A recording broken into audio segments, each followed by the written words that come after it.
Assalamualaikum warahmatullahi wabarakatuh. Alhamdulillahirabbil alamin wa bihi nasta'in wa ala umuri dunya waddin. Wassalatu wassalamu ala asrofil anbiya'i wal mursalin sayyidina wa maulana Muhammadin. Amma ba'd. Perkenalkan, saya Nur Komariah dari kelompok 1 yang beranggotakan saya sendiri Nur Komariah, Aprisilia Paraswati, Nur Anissa Wulan, Hikmah Insania, Trimutia, Ilma Mahmudah, dan Asy Fadilah. Di sini kami akan menjelaskan tentang dunia peradilan pada masa Khulafaur Rasyidin. Baiklah, langsung saja kita mulai diskusi hari ini dengan membaca basmalah bersama-sama. Bismillahirrahmanirrahim. Materi yang pertama akan disampaikan oleh saya sendiri. Dunia peradilan pada masa Khulafaur Rasyidin secara umum dan aspek dunia peradilan secara khusus merupakan kelanjutan dari dunia peradilan pada masa periode kenabian, dengan tetap menjaga dan mempertahankan apa yang telah ditetapkan pada masa Rasulullah secara utuh dan penuh. Kemudian, signifikansi dunia peradilan pada masa Khulafaur Rasyidin mendasar pada dua hal, yaitu tetap menjaga nas-nas periode kenabian dalam dunia pendidikan. Kemudian yang kedua yaitu membuat aturan baru dengan tujuan untuk mengokohkan pilar-pilar daulah Islamiyah. Selanjutnya yaitu peristiwa atau putusan pada masa Abu Bakar As-Siddiq. Abu Bakar merupakan orang yang langsung menangani sekaligus menjadi hakim ketika ada kasus hukum yang dilaporkan kepadanya. Pada periode ini, peradilan belum berdiri sendiri seperti halnya pada masa Rasulullah, karena pada saat itu kaum muslimin masih sangat dekat dengan periode kenabian, masih memiliki konsistensi yang tinggi terhadap petunjuk dan tuntunan Islam, serta kehidupan mereka masih berlandaskan pada syariat Islam yang sangat kental. Kemudian di Madinah, Abu Bakar menunjuk Umar bin Khattab sebagai pembantunya dalam dunia peradilan ini. Namun, pada saat itu Abu Bakar tidak mengganti hakim-hakim yang dahulu telah dipilih oleh Rasulullah sebagai pembantunya juga dalam kasus peradilan. Selanjutnya ada kasus dan putusan hukum yang terjadi pada masa Abu Bakar As-Siddiq. Yang pertama yaitu kasus Qisas. Yang kedua yaitu nafkah orang tua menjadi kewajiban seorang anak. Dan yang ketiga yaitu pembelaan diri yang legal. Selanjutnya akan dijelaskan oleh rekan saya, Aprisilia Paraswati. Terima kasih. Assalamualaikum warahmatullahi wabarakatuh. Di sini saya akan menjelaskan tentang karakteristik peradilan pada masa Abu Bakar As-Siddiq.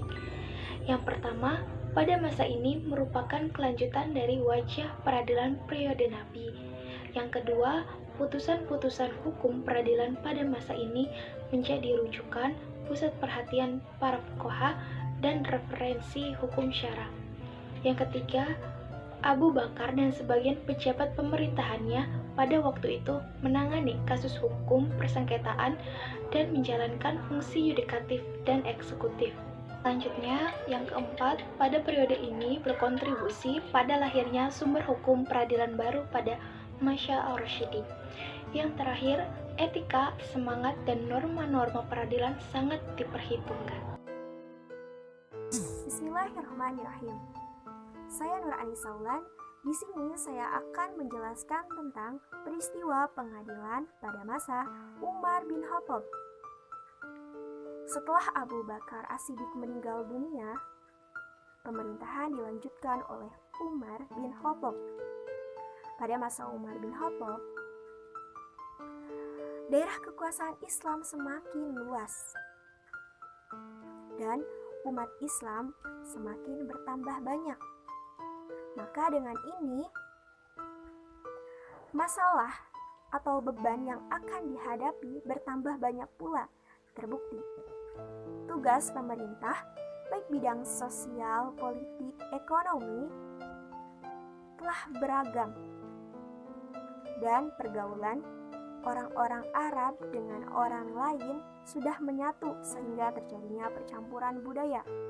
Oleh karena itu, Umar bin Khattab tidak bisa menyelesaikan perkara tersebut sendiri.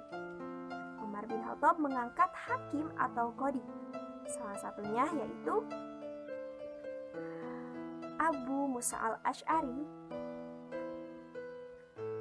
diangkat menjadi hakim di Kufah dan Abu Darda diangkat menjadi hakim di Madinah. Hakim pada masa Umar bin Khattab, mereka merujuk kepada Al-Quran untuk menyelesaikan suatu perkara. Jika mereka tidak mendapatkannya, mereka merujuk kepada As-Sunnah. Dan jika mereka tidak mendapatkannya pula, mereka akan bertanya kepada fuqaha atau mujtahid.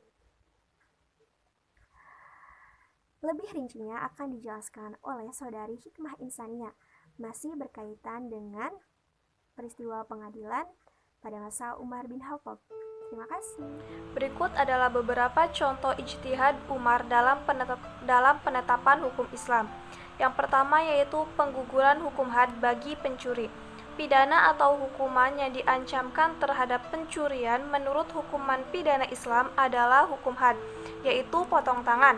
Sebagaimana dalam Quran Surat Al-Ma'idah ayat 38, dengan berdasarkan ayat tersebut, maka jelas jika potong tangan merupakan hukuman yang telah ditetapkan sejak masa Khulafaur Rasyidin.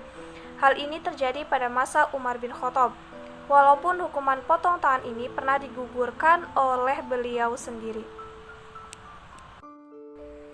Yang kedua yaitu talak 3 dengan satu lafaz. Talak itu pada asalnya adalah terpisah, artinya satu kali. Maksud dari tentang talak adalah bahwa talak yang ditetapkan oleh Allah Subhanahu wa Ta'ala adalah sekali sesudah sekali. Suami berhak merujuk istrinya dengan baik. Yang terakhir adalah tindak pidana perzinahan. Dalam hukum Islam telah ditetapkan bahwa tindak pidana perzinahan yang terjadi pada orang yang sudah menikah, baik laki-laki maupun perempuan, maka dikenakan hukum rajam, sedangkan yang belum menikah hanya dikenakan hukuman 100 kali deraan dan dibuang ke luar negeri.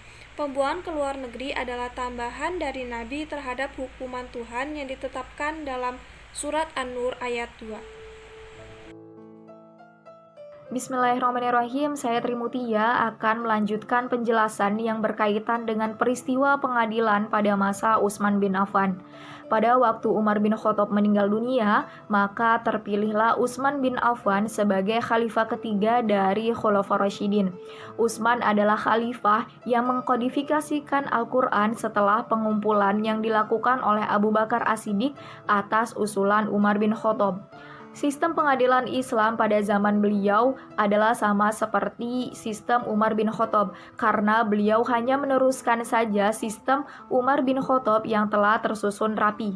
Salah satu perubahan penting bagi pengadilan Islam pada zaman Khalifah Utsman bin Affan adalah dibangunnya bangunan khusus yang digunakan untuk peradilan negara Islam. Sebelum Khalifah Utsman, masjid adalah tempat untuk berperkara. Kemudian Utsman juga mengirimkan pesan kepada para pemimpin daerahnya, petugas penarik pajak dan masyarakat muslim secara umum untuk menegakkan kelakuan baik dan mencegah dari perbuatan kemungkaran. Beliau memberikan pesan kepada para petugas pajak untuk menarik pajak dengan adil dan jujur, serta memberikan pesan kepada para qadhi untuk tidak berbuat curang. Kemudian Khalifah Utsman mengikuti langkah yang ditempuh oleh Khalifah Umar bin Khattab dalam hal-hal pemilihan qadhi. Begitu pula beliau selalu menyandarkan keputusannya pada Al-Quran dan As-Sunnah. Bila tidak ditemukan dalam Al-Quran dan As-Sunnah, maka beliau mengadakan musyawarah dengan sahabat-sahabatnya dalam menetapkan suatu hukum. Itulah penjelasan yang berkaitan dengan peristiwa pengadilan pada masa Utsman bin Affan. Selanjutnya akan dijelaskan mengenai peristiwa pengadilan pengadilan pada masa Ali bin Abi Thalib yang akan dijelaskan oleh Asy Fadila dan Ilma Mahmudah. Bismillahirrahmanirrahim. Saya Asy Fadila. Di sini saya akan melanjutkan materi yang telah dipaparkan oleh Saudari Trimutia. Poin selanjutnya yaitu ada peristiwa atau peradilan Islam pada masa Ali bin Abi Thalib radhiyallahu anhu. Setelah meninggalnya Utsman, Sayyidina Ali bin Abi Thalib menjabat sebagai khalifah. Beliau tidak melakukan perubahan di dalam peradilan. Beliau juga berpegang kepada Al-Quran, As-Sunnah, lalu merujuk pada khalifah sebelumnya. Seumpama tidak ditemui, baru beliau bermusyawarah dengan sahabat yang lain. Sesuai dengan khalifah sebelumnya, Khalifah Ali bin Abi Thalib radhiyallahu anhu juga membayar gaji para hakim dengan memakai uang yang ada. Di Bait Al-Mal, beliau selalu memberikan pesan terhadap khodi-khodi yang bertugas agar menjalankan tugasnya berdasarkan dengan keadilan dan kasih sayang terhadap masyarakat. Ali bin Abi Thalib menetapkan hukum di antara manusia selama di Madinah. Ketika keluar dari Basrah, dia mengangkat Abdullah bin Abbas sebagai gantinya di Madinah dan mengangkat Abdul Aswad ad-Du'ali dalam masalah pemerintahan di Basrah dan sekaligus dalam peradilan. Selain itu, ad-Du'ali juga diperintahkan menyusun kitab tentang dasar-dasar ilmu nahwu. Ali bin Abi Thalib juga sangat memperhatikan para gubernur dan para hakim dengan bimbingan dan pengarahan, sehingga sangat wajar jika kitab-kitab peradilan, fikih, dan sejarah sering membicarakan ijtihad imam yang sekaligus hakim ini dan hukum-hukumnya yang menunjukkan kecerdasan dan kejeniusannya, kecermatan dan kebenaran pemikirannya, serta pengukuhan kebenaran dan penegakan keadilannya. Selain dari itu, dalam usaha Khalifah Ali meningkatkan kualitas peradilan Islam, beliau memberi instruksi kepada gubernur Mesir dalam penentuan orang-orang yang akan diangkat menjadi hakim. Di dalam instruksi itu ditekankan agar penguasa memilih orang-orang yang akan menjadi hakim dari orang-orang yang dipandang utama oleh penguasa sendiri, jangan dari orang-orang yang berpenghidupan sempit, jangan dari orang-orang yang tidak mempunyai wibawa, dan jangan pula dari orang-orang yang lomba kepada harta dunia. Di samping mempunyai ilmu yang luas, otak yang cerdas, dan daya kerja yang sempurna, Khalifah Ali bin Abi Thalib telah banyak memberi hukum atau fatwa yang dijadikan hukum oleh orang-orang setelahnya. Salah satu kemusykilan hukum yang diselesaikan Ali adalah apabila ada seorang istri yang mana suaminya meninggal dunia sebelum suami tersebut menjimak istrinya, sedangkan suami tersebut belum menyerahkan mas kawin kepada istri tersebut, maka Ali menghukumi bahwa tidak ada hak bagi istri tersebut mas kawin yang sepadan karena dikiaskan pada wanita yang tertalak. Sekian yang dapat saya sampaikan. Selanjutnya akan dibacakan oleh Saudari Ilma. Instansi peradilan dan tugasnya pada periode pertama. Kekuasaan lembaga peradilan pada periode pertama dibagi menjadi 3. Yang pertama, jawatan pengadilan yang dikendalikan oleh kepalanya yang dinamakan dengan kodli. Para kodli menyelesaikan perkara yang bersangkutan dengan utang piutang atau hukum perdata. Yang kedua, jawatan pengadilan yang dikendalikan oleh kepalanya yang dinamakan muhtasid. Para muhtasid menyelesaikan urusan yang bertautan dengan umum dan urusan dengan pidana atau jinayah, hukubat, dan sebagainya.